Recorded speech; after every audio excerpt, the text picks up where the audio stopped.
Hello, NeXT Community and Chuck.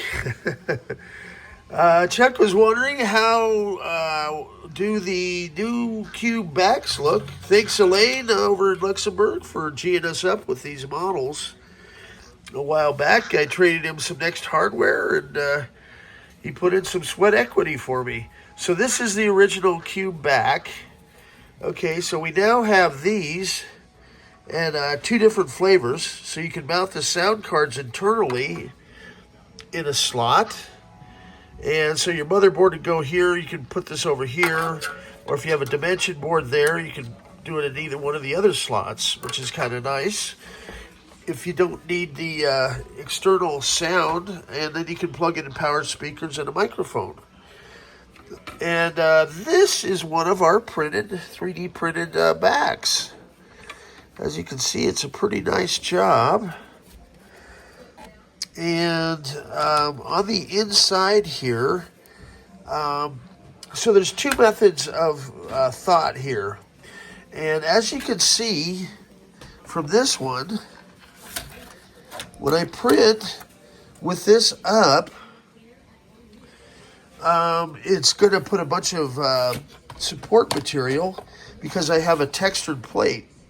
And I just talked to Bambu Labs, and I was able to order one of their, it's like a sticky plate, but there is no texture. So as a result, you can see how well it does with it printed face down on this side, how smooth it is. And this is what happens with the texture on this side. So you wind up having it kind of looking bumpy and gritty. And then, so on this side, it does look better. Let's see, this was, I think, one of the first ones I did. Let's see how this one turned out. So this is much better. And what I've just done, too, is I ordered a couple different filaments to try out. That was another eBayer's question, or YouTuber's question, was which filament I was using, and it was I believe this is a black matte, flat matte PLA. And so I'm going to try a PETG and ABS, and then there's some higher end ones that are fireproof rated that I'm going to try, and then I think a carbon fiber one as well. But this turns out really, really nice. And of course we've got these slots, one fell on the floor there, I'll pick up. But I do have the slots. The mounts are there for the fan. And let's see, which one was it? I think it was this one, which is really kind of neat because he's actually, I don't know if that's by design or by chance, but it actually, I don't know if you can see that. It's got a screen, so that would really help with dust. Where the originals just have these slats. So stay tuned, more fun stuff to come from the black hole. And I guess while I'm at it, I can show you some other 3D parts here. I'll just kind of wander over here. And I guess I could do a test on how it fits on that cube, how it looks. I'll just do a follow-up there. But I've got these really nice, for the sound cards, I'm trying different colors. For our sound card external, Brian Archer's sound card. And so they look pretty sharp. This is under direct light. So I'm getting better at this 3D printing. But, buying higher quality components and everything else, I've been able to, now I can do embedded text. So I've got the name of my company and the name of Chris and Brian's.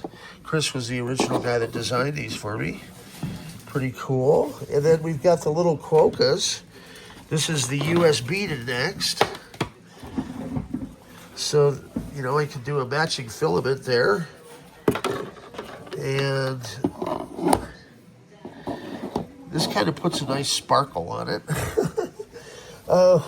Another thing we've done with the original sound boxes, I had a lot of shells, but I didn't have face plates for them. Like a knucklehead many years ago, I thought, well, I could sell face plates to people. You know, and I just put a price out there on eBay. Some guy bought them all, not even knowing they were NeXT, you know, for NeXT. And I was like, oh, man. I thought about it later, and I should have. At any rate, you can see this is one of our new manufacturers, thanks to Tristan Evans. We did these a while back, and I sell these for $75, and it's actually metal.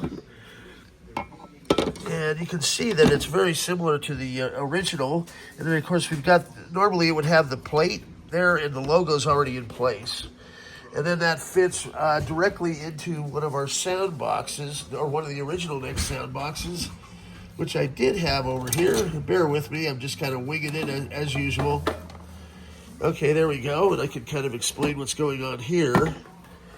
Okay, so I had a bunch of these soundbox shells. By the way, you want to put bump-ons under here, because even though this is plastic, it's conductive, and it will blow this little amp chip if any part of it makes contact with the plastic. You know, you'll get blue smoke out of it. And it happens. This was a mystery for many years. I couldn't figure out why we were losing sound, nor could anybody else. And then I think Brian Archer figured out, hey, cases are conductive. Something you never think about. I think it even mystified NeXT. So this is our, so this makes it dual compatible. Non-ADB connector and ADB over here. And why is that important? Well, about 90% of NeXT hardware is non-ADB. So this is what makes it important with our Quokka here. Let's see if I can get good light on that. Okay.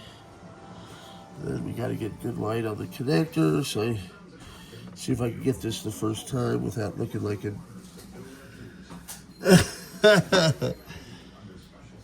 Oh my gosh. Alright, I got a 50-50 chance. Let me see if I can hold it in there. Alright, so there we go. So that plugs in. All NeXT hardware needs to go through a sound box. So now you could use a USB keyboard and mouse with original NeXT hardware, okay? And then with my custom cable, the DB19 cable, there's a DB19 connector on the motherboard, and then the other end I can send out to VGA.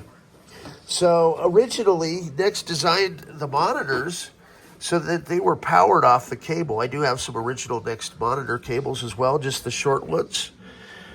And I've had a, you know, my eBay store is Computer Powwow. I might have to put a couple more out there. They've been selling pretty good. And then I've got my modded cables as well. So this is the Millennium Falcon mouse that I designed. It is wireless, and it does work with NeXT.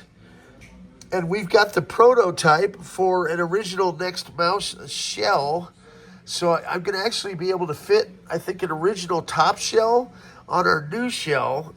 And we're going to have a wireless mouse that uses the Quokka with the original NeXT top shell. So lots of fun stuff. Let me bring out one of my cables here. I'm just kind of winging this as usual. And I probably spoke too soon. Okay. But I can show you the sound card. So this is Brian Archer's sound card that he's come up with. So you do have two options on mono stations. With this card is a little VGA port. So if you have a straight through original NeXT monitor cable, instead of going into a NeXT monitor, you have video out here, so you can go to a modern flat panel.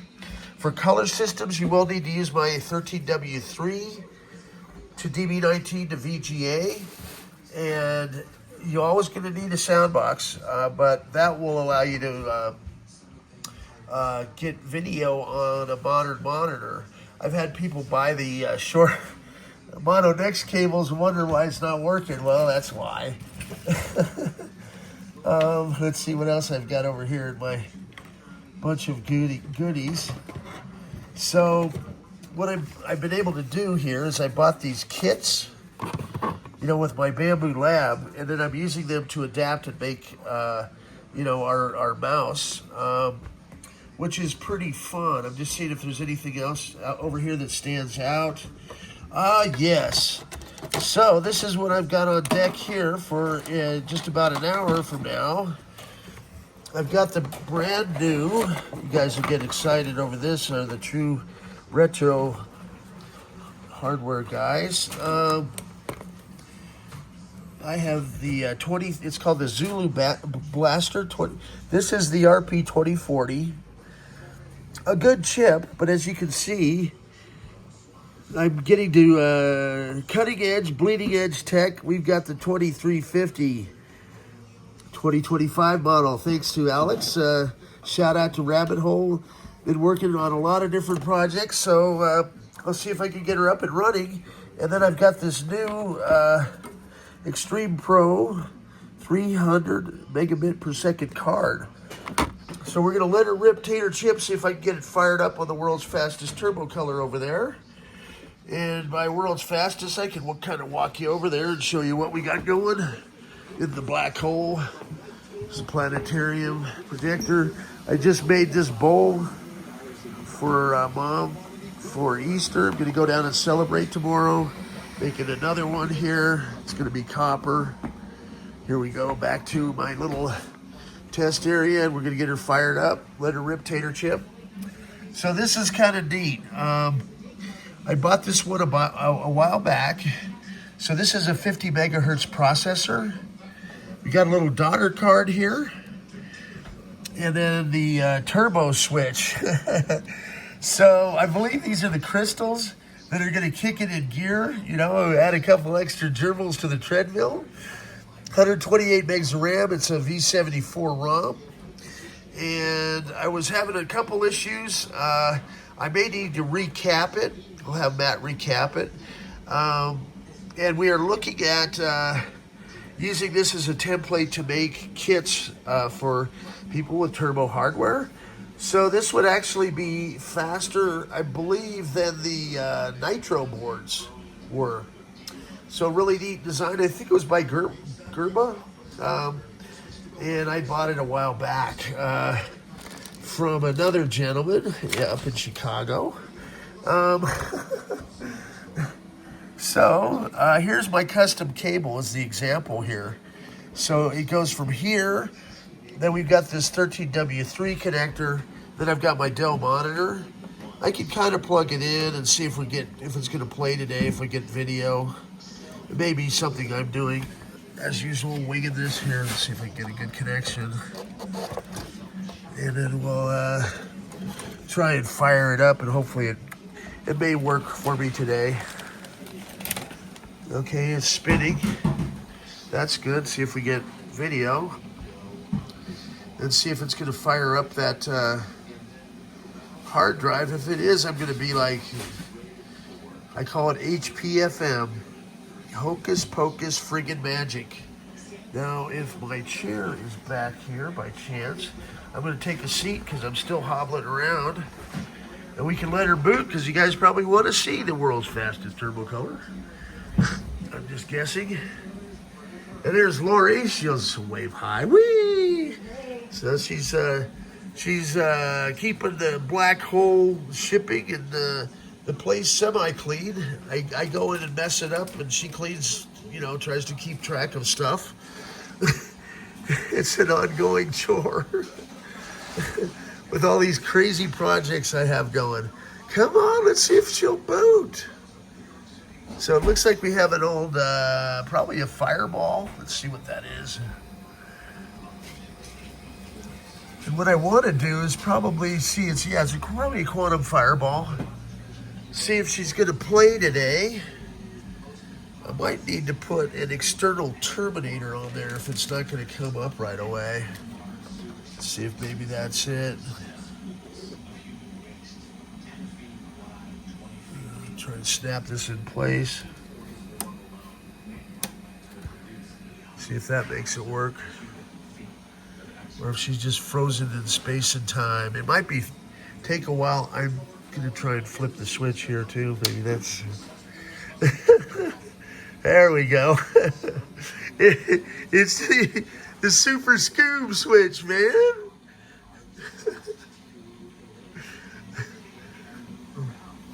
Dun, dun, dun, dun, dun, dun. Let's see if it lists it up here. I'm just curious. There's my alarm going, and we got the 3-3, the 3. Interesting. I didn't catch if we had the 8040. So it's going to go into check disc here. I can maybe talk about some other things I've got, if I can think right offhand. So I am going to set up, because I've got, now I discovered a couple more recapped original NeXT optical drives. And I've got some neat software that I want to fire up and replicate that I believe were internal NeXT. Let's see if this is, that's just a version 2.1 that I had from a couple of ex-NeXTies. One in particular that should have some good stuff on it was from Rich Page, and he was the vice president of hardware engineering for NeXT, responsible for bringing us all this great hardware. Literally, he was the man. And he had sent me his cube and a bunch of cool stuff years ago. And then Gary Bradfield, his estate, he was a really good guy, and he did the setups for Steve Jobs' Dog and Pony show when they go on the road. So that's where I've had some really fun. I put a bunch of his stuff up on an auction on YouTube the other day, and it sold really quick to a gentleman that's a film producer, Keith. And and then I kind of talked about my little idea for a movie, and as he's happens to be a movie producer, that's going to be cool. You can kind of see how this AMS works. You'll see that spool advance. So it's really cool the way they have designed this. You have 4 spools. I can have up to 16. And I'll put the cover down for now, but it just kind of advances it. And it looks like we have rebooting here. I just tried to be entertaining as things go on. So this is one of our dual compatible boxes working here too. Let's see if it says anything.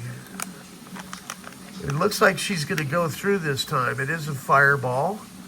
Looks like a gigabyte drive. So what I'll probably do is I'll go ahead and make a backup of that drive just in case. And there may be some proprietary software tweaks on there I needed to work with that daughter board. So this is our NeXT Quokka, and that's the USB to NeXT solution. And I'll be trying that here as well. I've got more USB wireless devices I want to try.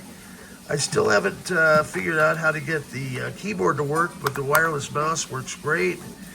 And for some reason, the keyboards are not playing, but it could be because this keyboard has separation. So the fact that it does power up, I've got it going through the box, and we're at a login screen, gives me hope. So why don't I go ahead and see if I can build that 300 megahertz SD. I'm hoping this is recording. It looks like it is. And put it in our new 2350, make some mods to the initialization file. And before I do that, I got to get a couple things shipped out the door here in the next, probably, what is it? About 45 minutes. Stay tuned, more fun stuff to come from the Black Hole on a Good Friday. Hope it's good for you as well. Peace.